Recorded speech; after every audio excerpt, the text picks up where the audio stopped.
কিশোরগঞ্জের ভৈরবে ২ দিনে পাগলা কুকুরের কামড়ে উপজেলার শিক্ষা প্রকৌশলী সহ ২৫ জন আহত হয়েছেন।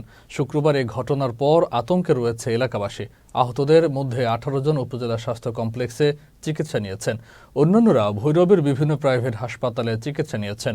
ভৈরব উপজেলা স্বাস্থ্য কমপ্লেক্সের আবাসিক medical officer doctor Abdul Karim ঘটনার সত্যতা নিশ্চিত করে জানান, শুক্রবার বিকেল থেকে পাগলা কুকুরের কামড়ে আহতরা ভ্যাকসিন নিয়ে বাসায় চলে যান। ভৈরব উপজেলা স্বাস্থ্য কমপ্লেক্সে কালকে বিকেল থেকে এবং এখনও পর্যন্ত এখানে ১৬ জন রোগী এসেছে যাদেরকে কুকুর কামড় দিয়েছে এবং বিভিন্ন জায়গায় কামড়ের ঘটনা ঘটেছে। আমাদের হসপিটাল কমপ্লেক্সের মধ্যেও ঘটেছে, তারপরে কমলপুর, গাছতলাঘাট, চন্ডিবের এলাকা, শম্ভুপুর এলাকা, এসব জায়গা থেকে কুকুর কামড়ের ঘটনা ঘটেছে এবং এই রোগীগুলো আমাদের এখানে এসেছে। এখনও পর্যন্ত আমরা ১৬ জনের তথ্য পেয়েছি যে ১৬ জনকে কুকুর কামড়িয়েছে। আমরা এখানে প্রাথমিক চিকিৎসা যেটা যে ওই জায়গাটা পরিষ্কার করে এবং যে টিকা আছে যে আমরা টিকা দিয়েছি এবং প্রাথমিক চিকিৎসা আমরা দিয়েছি এবং কোনো রোগীকে এখান থেকে রেফার করা হয়।